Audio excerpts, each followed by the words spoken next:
Hello बच्चा लोग, मैं हूं Taruni Verma from VN coaching classes. और ऑपरेशंस रिसर्च की सीरीज में हमने ट्रांसपोर्टेशन प्रॉब्लम पूरी कवर कर ली है और अब हम कर रहे हैं LPP, linear programming problem.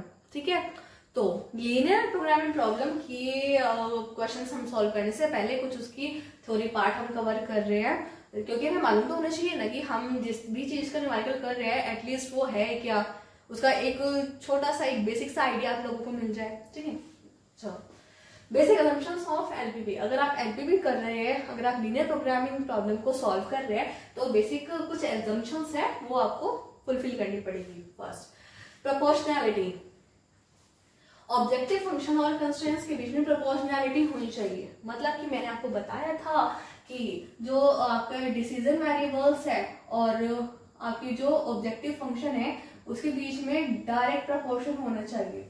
Direct proportion का मतलब होता है कि जिस रेशियो में डिसीजन वेरिएबल्स की वैल्यू बढ़ेगी उसी प्रोपोर्शन में ऑब्जेक्टिव फंक्शंस की भी वैल्यू बढ़नी चाहिए।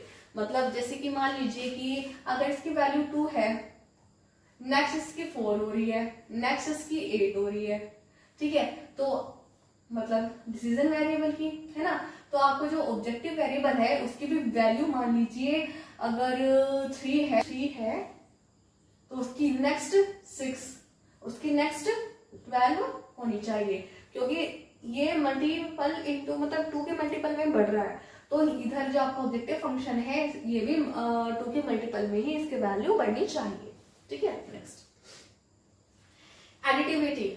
एडिटिविटी बोलती है कि जो टोटल रिसोर्सेज यूज्ड फॉर, ठीक है, जितने भी टोटल रिसोर्सेज है वो डिफरेंट एक्टिविटीज को यूज करने में जितने भी खर्च हुए हैं, डिफरेंट एक्टिविटीज, मान लीजिए एक्टिविटी ए हो गई, बी हो गई, सी हो गई, डी हो गई, इन एक्टिविटीज को परफॉर्म करने में जितने भी रिसोर्सेज यूज हुए हैं उनका सम होना चाहिए इक्वल ईच एक्टिविटी के। ठीक है, अगर हम इन सबको इक्वल ऐसे जोड़ दे तो भाई ये इक्वल होनी चाहिए। ठीक है, डिफरेंट एक्टिविटीज में जितने रिसोर्सेज यूज हुए हैं और हर एक्टिविटी में जितने रिसोर्सेज यूज हुए हैं वो इक्वल होने चाहिए। ठीक है, तो आप जैसे ये लीजिए डिफरेंट एक्टिविटीज। ठीक है, डिफरेंट एक्टिविटी ABCD हो गई, ईच एक्टिविटी मतलब इस एक्टिविटी के भी अंदर का पार्ट मान लीजिए X Y Z हो गए, W X Y Z हो गए।